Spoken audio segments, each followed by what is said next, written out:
leaving the hospital without that baby coming home with you is devastating and traumatic. And it's something that I didn't realize at the time that would really stay with me long after we got discharged. You're listening to the Better Relationships After Baby podcast, where we believe your relationship can be better than ever after having a baby. But it does take tools, insights, and support to help you get there. I'm Chelsea. Join me and my husband, Mike, as we have honest conversations, provide valuable tips you can apply today, and root for you to have your best relationship ever. It's not only good for you and your family, it's good for the whole world around us. Now let's get into today's episode. Hello, friends. Welcome back to another episode of Better Relationships After Baby. And today we are going to get into a story that hits pretty close to home for me, very close to home. When my second was born, we spent 6 nights in the NICU, and I will never forget the stress of trying to recover my body and all that it had just been through while living in the hospital, and how it rippled out to my son at home, who I could not believe the timing. He actually came into the hospital where we were in the NICU the same day that she was having an echocardiogram with a playground injury. So many things to being a mom who has spent time in the NICU. So when I heard about today's guest and her new book coming out, I knew that this conversation would matter. Not only to me, but to so many of you who have either been in the NICU or have supported and loved someone. And additionally, September is NICU Awareness Month. So you're going to nod your head. You're going to resonate with today's episode. And again, if you haven't had a child in the NICU, this gets to be a way that you learn more about other people's experiences as we all try to make more space and more support for understanding. So, Emily, before we jump into your NICU journey, can you share a little bit more just about yourself and about your sweet family? Yes, of course. Thank you for having me, Chelsea. I'm excited to chat today. So I'm Emily Rosen. I live in LA, but I'm originally from Cleveland, Ohio, and I know Chelsea's in Ohio too. And my career has been in advertising as a creative director and copywriter. And I always loved working on brands and projects that related to empowering women and moms and putting good out in the world in some way, whether it was through a campaign with Google or working with the Obama White House on a women's summit. But I always wanted to be a children's book author, so I'm really excited that my book is coming out in the world. I live in LA with my husband, my son Max, who was the one who was in the NICU, but he's now a 6-year-old thriving kindergartner. And I have a daughter, Eva, who is 10 months old. And after a really long fertility journey, that's somewhat probably related to why Max was born early, we welcomed her with the help of an amazing surrogate. And so, yeah, we have a wonderful family here, and that's me. Wow. I know you mentioned you have a book coming out, and it is called Waiting for Max. Can you tell us a little bit more? Well, first, congratulations. It's very exciting. And what led you to write this? Yeah, so Max was born in 2019. He was due June 25th. But on May 15th, my water broke unexpectedly. My husband rushed me to the hospital, and they were like, "You're not leaving without having your baby." And after a 20-hour labor, with a couple scary moments of his heart rate dropping, he arrived. I got to hold him for maybe 30 seconds before they took him to the NICU, and my husband followed, and he ended up staying there for 16 days. He mostly was just learning to grow and eat. and we were thankful his breathing was going okay. He did have one heart condition come up called SVT, where his heart rate kind of increased dramatically all of a sudden a few times, but that's since resolved itself, thankfully. But he was there for 16 days, and it was, anyone who's been in the NICU like you or anyone else who's listening knows how hard that can be, whether it's for 1 or 2 days or several months. Leaving the hospital without that baby coming home with you is devastating and traumatic, and it's something that I didn't realize at the time that would really stay with me long after we got discharged. And one thing we did while Max was there, to kind of feel like somewhat normal new parents, is read a book to him every day. We love getting picture books from friends and family as gifts, and we would bring a different one to share with him, whether we got to hold him or reading through the isolette. And that was a really important thing for us. And I had trouble finding stories. There's not many that reflect a NICU experience. There's thousands about new babies and bringing a baby home or a new little brother or sister, but not many, if any, like that are easy to find about a NICU baby that spends time there before coming home. And so I decided to write one. I'd always, dreamt of being a children's book author. I've been a writer my whole career, but not as an author. And I kind of took an online course and learned about the elements of how to bring this story to life. And here we are. I'm publishing my first book coming out in October, and I'm really thrilled to share it with the world and hope it'll help families like mine. Yes, and I can attest to the fact that it is beautiful. I feel like you picked Thank the you. perfect partner in illustration and the storyline. I know so in my story, it's my second. That was the NICU baby. So she had an older brother at home who had expected mommy to go and come home with a baby, and we didn't. And that was really hard to explain and talk about to a 2-year-old at the time. Yeah, exactly. I mean, I, didn't have an older child at home. I did have a niece who was around 5 at the time. But I basically like channeled all the feelings that I had of just desperately wanting Max to come home, like crying every day. The wait was so hard.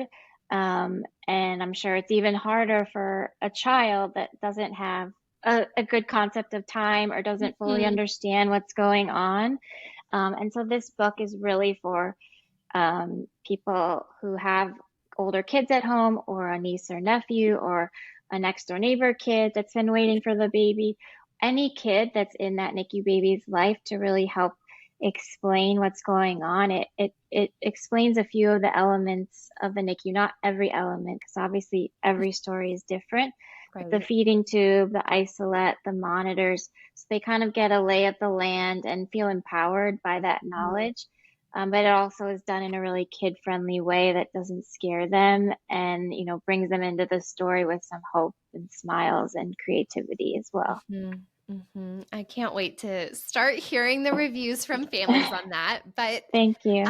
Can we go back a little bit? Because you had mentioned, Max was born, went quickly to the NICU, and then your husband quickly followed. How and who was Emily in that moment that so much changed so quickly? Yeah, I mean, it's hard to like, I feel like some of it I blacked out because it was just so traumatic, but I do remember like laying there and seeing Max for the first time, and then he was taken to be checked on and taken to the NICU, and I had to tell my husband to like follow Max because he was so used to, helping me and taking care of me, and wanted to make sure I was okay, but the doctors had to, finish like stitching me up and everything. And so I told him, go with him. By the way, he didn't have a name for 2 days because we weren't ready. We thought we had 6 more weeks to figure that out. Yeah. Nothing in his nursery was set up. And so, yeah, and then I had to wait, like, it felt like hours, like they had to, make sure I was okay and, do all the things you have to do after giving birth. And I didn't get to be with Max till a few hours later. I met Dustin in the NICU, got wheeled down there, and it was Mhm. a really emotional experience. Obviously, you're feeling joy of having this new baby in your life and seeing them for the first time, but also a lot of pain and Mhm. confusion and stress and fear and all these things kind of happening at one time. And you're physically recovering Yeah. too, on top of all the emotional elements of it and the hormones rushing through you. And so it was just a lot of emotions at once. And like I cried every single day Mhm. and multiple times a day and just, tried to get through it. But it's really hard, as you know. So you Yeah. feel all the things. Yeah. I just remember feeling so like lonely and gross, wheeling, like getting wheeled down to the bathroom there was Yeah. like this bathroom outside the NICU, and I was just postpartum Yeah. gross and helpless. And yet, there's something different about when your baby gets wheeled down to the NICU. You're not caring so much about recovering in the room the way that you might in Yeah, a different birth situation.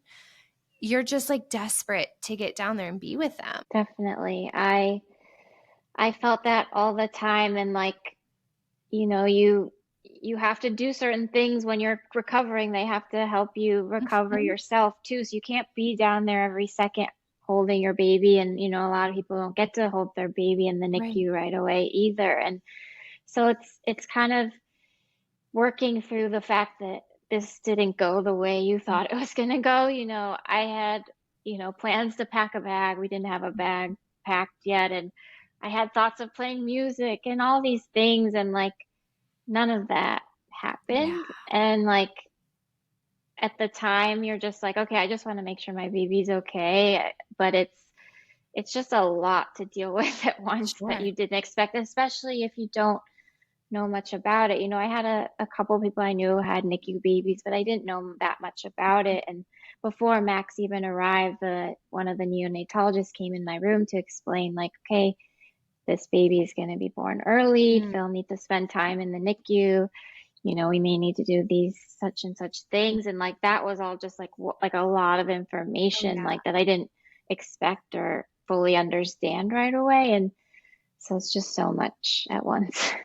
right. And I don't know if you noticed this, but for me, it was also like in front of an audience. Like if I was having a meltdown, I mean, I wasn't getting a second alone between the Mhm. recovery room when they do come in, like every 2 hours, and the, Yeah. NICU, there's always someone there.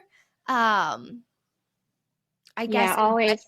retrospect, I'm thankful for how it broke me from shame and feeling like I couldn't break down in front of people, but it like forced me to break down in front of people. Definitely. I mean, there's people like touching your boobs to help you pump for the first time, and there's, people like helping you wheel you down to the NICU because you Mm, can't walk yourself for, a couple mm, of days. And yeah.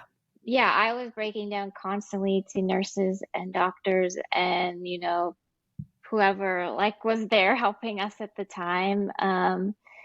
And I remember like my parents had like just flown back to Ohio from Mm, Arizona like the day before. And I called, I was like, I need my mom. And they like got back on a plane back mhm. to California. And you like really need that support as much as you can get it in Yeah. that time because it's just so much at once. Yeah. Yeah, it really is. I know every experience is very different, but from what you remember, like for people who maybe haven't been in the NICU, what was quote unquote, like very loosely quote, normal day to day that maybe you wouldn't have ever known if you hadn't have lived it? Yeah, that's a good question. I mean, we were lucky that we lived like 10 to 15 minutes from Mm, the hospital. It was Providence St. John's in Santa Monica, which is an amazing hospital. And so we would go like 3 times a day. You tend to go when there's feedings because otherwise they're just kind of sleeping there because they're newborns. And so during feedings, if they're taking bottles, you can be the one potentially to give them the bottle or hold them skin to skin after, or just be there when like something's actually happening. Mm. So I just remember like every time you go in and you have to wash your hands so intensely, and our hands just getting so dry. And I'm sure you remember that. And like my husband going to wash the pump parts every Mhm. time, like Mhm. From those the things that NICU. yeah, Yes, I forgot about all of yeah, that. exactly. And then, there's constantly like people coming through, whether it's like the nurse that's assigned to your baby that day. Sometimes you've met them, sometimes it's a new nurse. Obviously, they have different shifts. The doctor comes around, there's social workers, there's occupational therapists, there's just like constant check-ins with different people, and you're kind of getting a lot of information at once. And so we would write things down and just try to process it all. And, the hard thing is with anything like this, you can't control it. It's really up to your baby's growth and time and what the doctors and nurses are doing to care for them.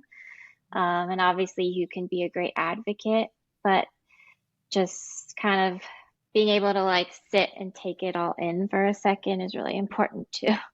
Yeah. Yeah, there's so much that comes at once. Yeah. I know. Well, speaking of that, like there were a lot of moments where it felt impossible for us to even like talk through everything that was happening and get on the same Yeah. page. Like we were both exhausted. I think for us, my husband was still juggling work because he had, I think, maybe 2 weeks of paternity leave. And so we were like, well, you might as well save them for when the baby's home and we don't Right. have that extra help. And the hospital just, it felt like we were kind of like existing on another planet for a while. Yeah. What takeaways or what do you remember about you and your husband in that time together? Um, I just remember, as I mentioned, I was just crying constantly. And my husband was like, obviously, this was all happening to him too. He Mm. was the parent as well. Mm. But given like I was the one who went through everything physically and hormonally, he was like, he took really good care of me and just hugged me and made sure, I was always the one to get the skin to skin first. And like when we could do that. And like, Mhm. I remember this moment when we came home in between visits one day, and I was trying to rest as much as I could, and I was just so upset though, and I like couldn't fall asleep and Mm. nap. And I like can visually remember him like sitting next to me on the bed and like rubbing my head and like just trying to calm me and relax me and like remind me that, Max was in the best possible care he could be. The NICU doctors and nurses and everyone in the NICU is just so wonderful and talented in what they do. And but just like being there to hold each other and cry with each other. And after, sometimes we would go and you have to eat, you have to meet your basic needs. And so I love pancakes, so we would go to this deli nearby and get pancakes. And once like one of my good friends met us too, and just Aw. finding little moments that feel a little more normal can kind Yeah. of get you through it too. Like you feel like you want to be by your baby's side every second, but the truth is like you can only do so much. And like, yes, you should be there as much as you can. And it's that bonding is super important and seeing them, of course, but also like taking time away to get a meal or to take a nap if you can. And, just getting small moments of normalcy like that really helped us through it as well. Mm. Yeah. When you were talking about just getting meals together and especially maybe even like the importance of not just having cafeteria food the whole Yeah, time. do not. I mean, obviously sometimes that's all that you can do because you don't have much Mhm. time, but if you're in a place that has restaurants nearby, like Yeah. even if it's just a quick bagel or something, like eat something that you like that like brings you Mhm. a little bit of joy in a moment that's really hard. Mhm. Well, and I think this could be a quick plug for people who have friends that are in the NICU. Like, I don't know if people understand how much a Venmo for $10 that's like grab a bagel and a coffee or someone picking up the food in just bringing it Yeah. was such practical, powerful ways of love. Definitely. I remember one friend, she made a bunch of breakfast burritos that we Mm. could like have in our freezer. And she just dropped them off and gave us a hug. And I remember eating them like when I don't know what to eat, like, oh, I could just heat this up Yeah. and just not having to think about something like that. And when my parents were in town or my in-laws, they would make us a lot of food and make extra that we could freeze and anything like that, to Yeah. show you're thinking about someone. I think food is a very good form of love. It is. So, Yeah, I was yeah. gonna say, like, there are so many times where people are like, "I don't know how to help or what to do," or, "I wish I could take that pain from you," and they can't take the pain, but usually you can offer food, and that's pretty darn Yeah. helpful.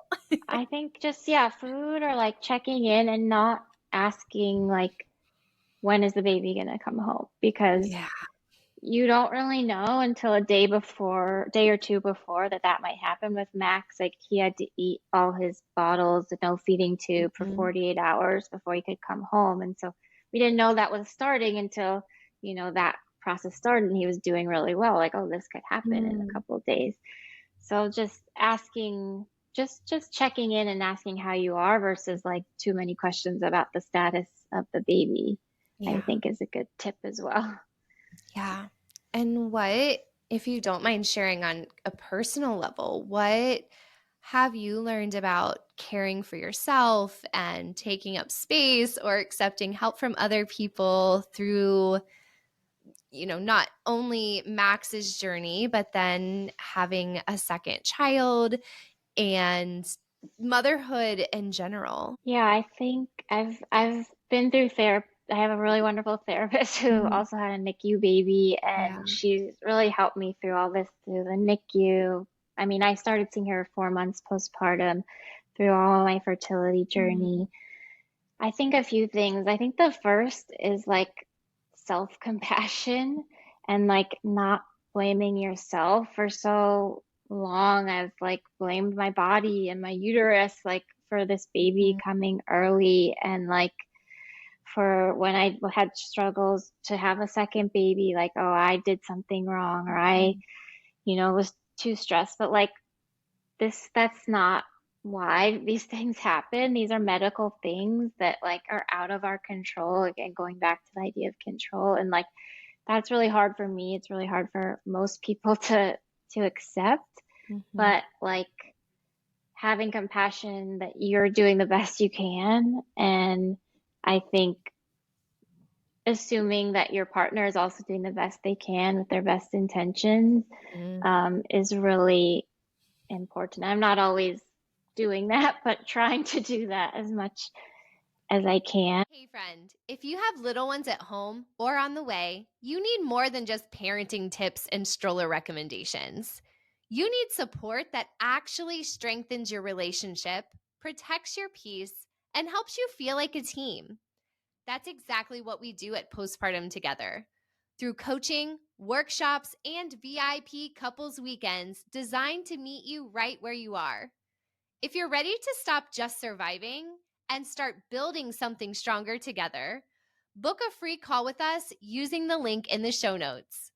We'll have a real conversation, get to know what's going on behind closed doors, and explore what's possible for you two.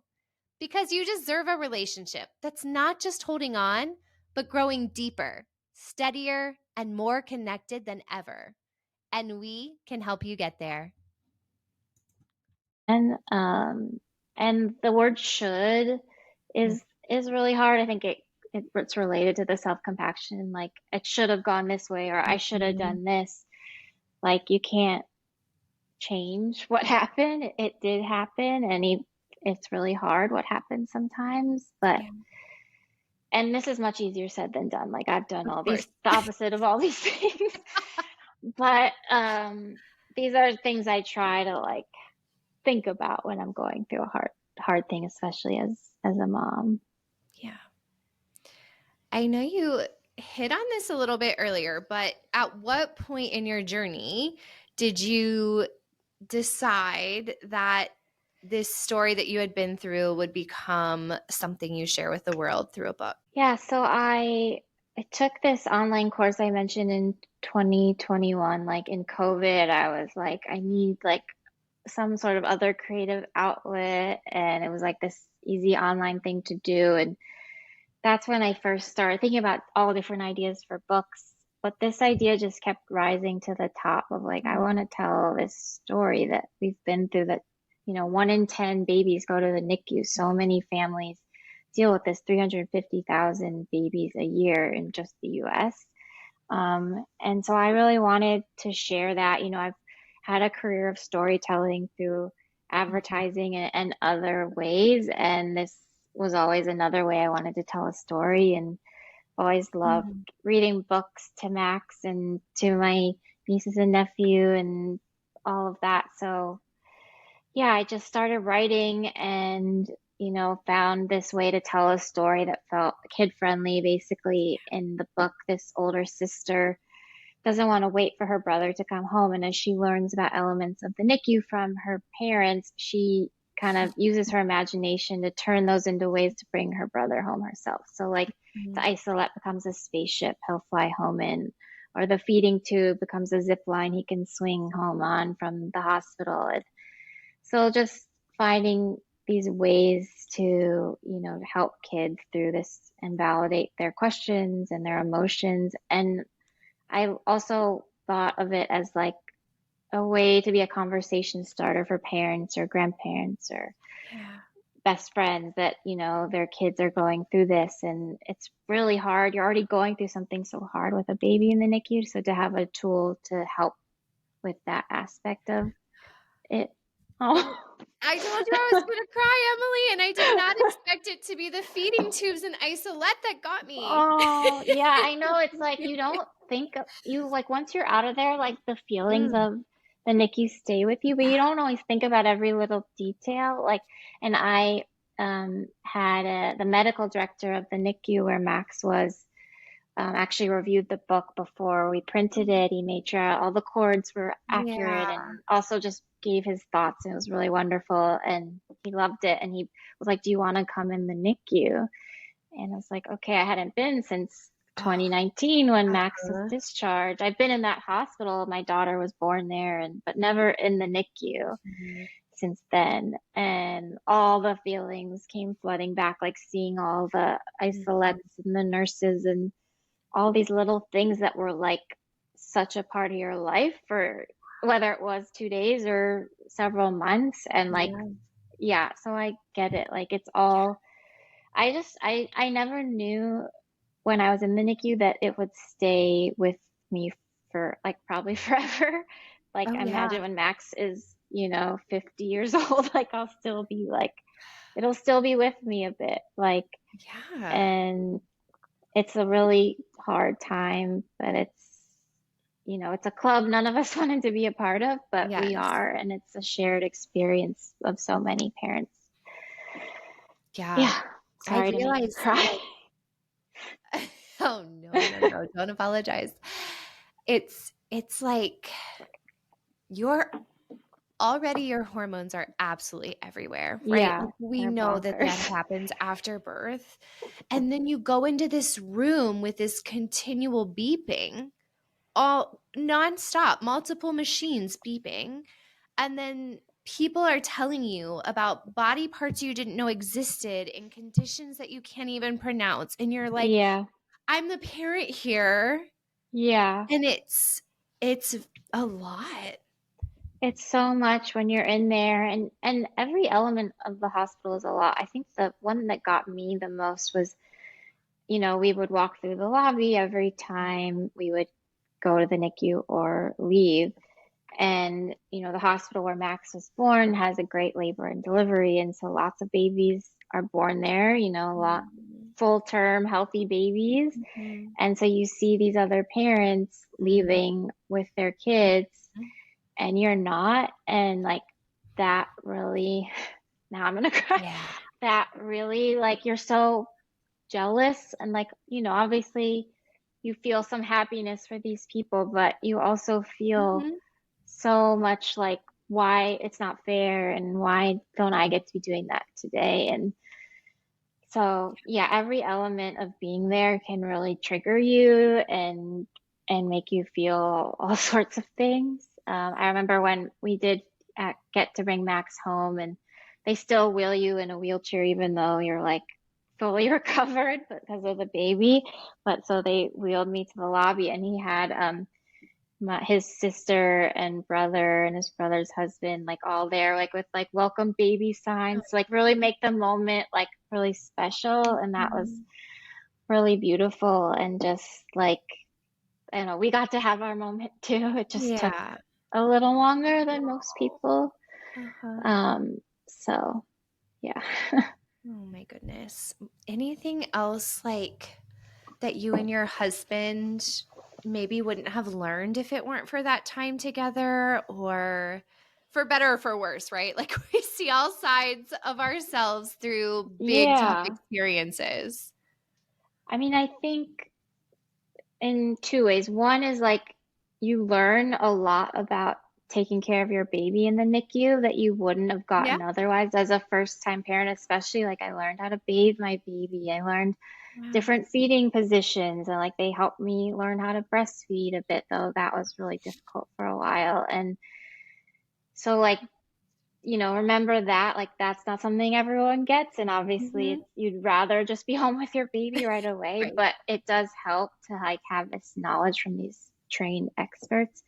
And then I think in terms of what we went through, like just knowing we could get through it, like that was, that and the fertility journey were like the two Mhm. hardest things we've been through Mhm. together. We've been through a lot of great times too, but being able to get through that and get out on the other side and have, your baby home and figuring it out together. And I mean, I think that says a lot about the strength of a relationship, because stress can be like that kind of stress, especially related to your kids, can be Mhm. so like it have such a big impact on your relationship. And Right. it wasn't always perfect, but I think I feel grateful, we got through it and we have a really strong relationship, both, as a married couple and as parents. And Yeah.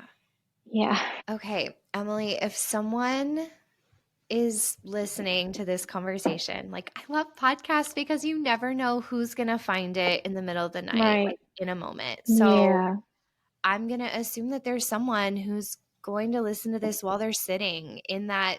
I don't know what yours was like, but my chairs were not comfy to sit in as No, a not very good. just given birth mother. But to a mom that's sitting in that chair, what is your like message of hope for her? um, First of all, like you're not alone. Like the fact that you and I both went through this experience and we just happened, Mhm. to connect via Instagram and now are talking today, like Mhm. that shows just how prominent it is. Like as I've been sharing this book with people, everyone has a connection to the NICU in some way. And so like it feels really isolating, but we're all there with you. We know all the feelings you're going through, and that it feels like forever. Like every day Mhm. feels so long, and like you just want to like get answers and be like, okay, what day is my baby gonna get to come home with me? And like, unfortunately, you don't usually get concrete answers until right before. And obviously, you Mhm. see progress, but you also see like setbacks too. And that's really common as well. When we thought Max was like headed on a really good path of growing and eating, and then this heart SVT condition came up, and that he had to be there for at least 5 more days to be observed with that going on. And so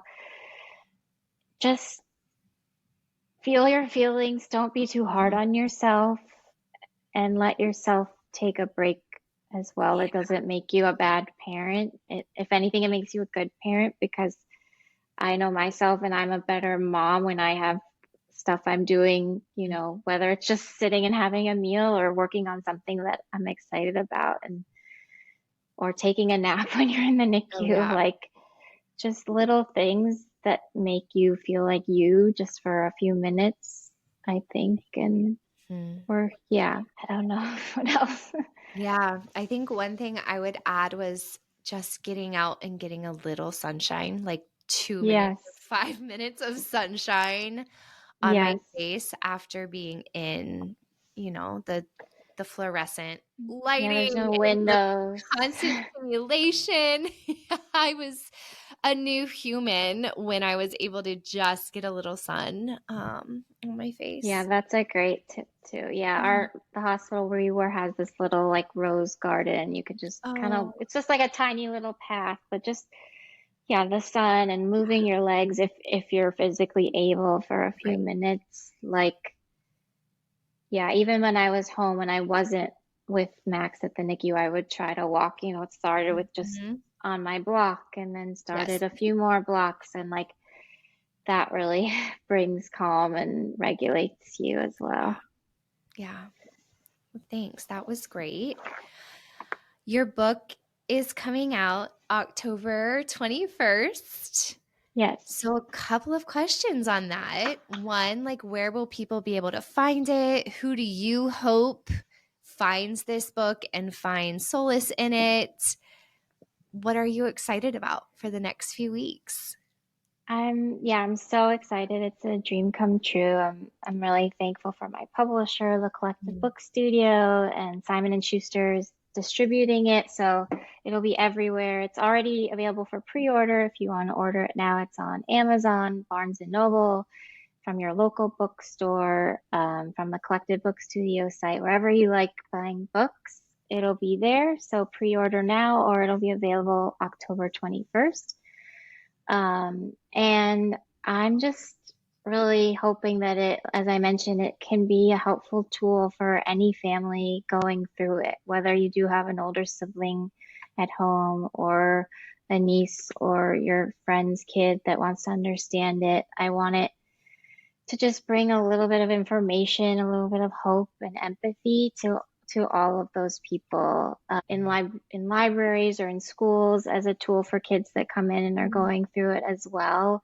I met a bunch of librarians at the American Library Association conference, and they all said it was such a much needed resource in their community. So I'm hoping it Oh, could be yeah. helpful to them. Um, and also just, I think it's a wonderful family story in general, even if your baby wasn't in the NICU and you don't have anyone close to you that's in the NICU, though most people do. I mean, it's a story of love. It's a sibling story. It's a story of resilience and emotions and validating big feelings in kids and shows how one kid copes with a stressful and confusing situation and maybe your kid isn't have a sibling in the NICU, but maybe they're going through something else and seeing Louise kind of channel her feelings through the drawing she creates for her brother. Maybe that can spark Mhm. some ideas and comfort in any kid. And given it's NICU Awareness Month, just Yeah. using this book as a way to drive awareness that this is a really common thing among families, just to know that it's out there and to understand what other people are going through as well. Yeah, well, I'm so excited to see the launch, and hopefully, you'll be sharing more about your journey along the way. Yes.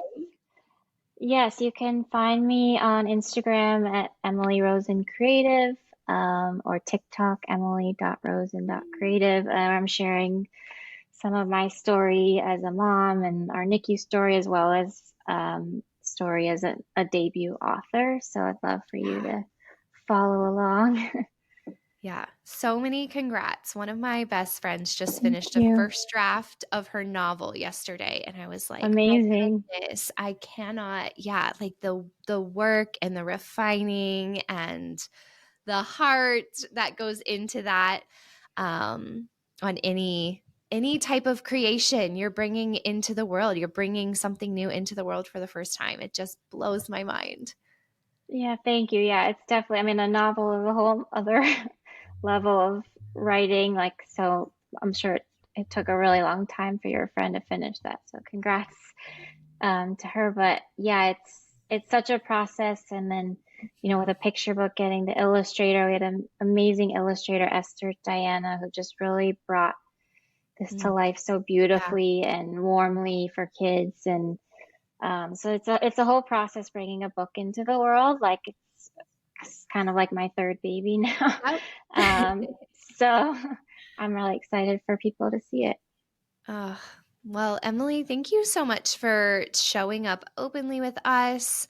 These are stories that are heavy, but they're needed. And so, I hope that this episode is a gift to families, and I know that the book will be as well. Thank you. Before we wrap up, would you maybe share like what are 2 or 3 things that you are just obsessed with Max right now? Like, who is he now on the other side of that story? A lot of things. He's like the most adorable, like funny guy. I love doing dance parties with him. We have Oh, like yes. family dance parties after dinner, like before bath and bedtime. And he likes to be the DJ. So he'll like choose the songs and he sets up these pillows on a bench in our house that like looks like a little turntable. And he puts on his headphones. I love that. Like he's really creative. So I'm Mhm. excited to see that as a creative person. Mhm. And So he's cool. just a really amazing big brother. Yeah. Seeing him become a big brother, it took longer than we had planned. But he has been the most wonderful brother. He just loves his sister Mhm. so much. He just comes home from school and wants to give her a hug, and he wants to take care of her. And he's like so empathetic towards her. Like she had to get a shot, at the doctor, and he came home Mhm. and saw the band-aid and like almost started crying. He was so upset that she had to get that. And he's just a really loving child that brings a Mhm. lot of heart into the world. And I'm very grateful for him. And the book is dedicated to him, Yeah. as you'll see. Yeah. So lovely. All right. Is Hmm. there anything we missed or anything else you want to make sure any listeners know? um I think the one thing I could share is like then I want to write another book. Okay. I want to turn this into a waiting for series. Yeah. And the next one would be Waiting for Eva, inspired by our surrogacy journey. So it'll be a Oh, surrogacy fertility story. yeah. When we knew she was coming, I could actually wrote like a little book for Max to explain it. And there's not a ton out there about that No. topic either for kids. And so that's my plan. And then look at other ways babies come home to their big siblings, and just do this whole series to kind of recognize and tell these stories that need to be told. Oh, But I haven't that's written it yet, but that's the fabulous. plan. Okay. Yeah. Well, we'll be here for it. Okay. Thank you. Yeah. Well, thank you again for sharing and just, bringing light to a topic that, as you shared, a lot of people experience, and not everybody understands or has a lot of spaces to talk about. So I think the more that we share our stories, the more we give each other permission, to be Hmm. people who have messy stories and parts of their lives that they didn't expect. And it's okay to talk about that and let that be real. Yeah. Thank you for having me. I really enjoyed Oh. talking with you. Did you have any aha moments or helpful reframes that came from this episode? If so, would you take a minute to lift us up and leave a review or a comment on the podcast page? It's hard for me to ask this, but I know it's so helpful for us as we reach more and more families and make the world a better place, starting in our own homes. So, again, if something stuck out to you, if you are sending this to your partner so that you can have a conversation, or if there was a helpful tip you're going to employ in your own life, take a moment, leave a review, and let's keep the conversation going.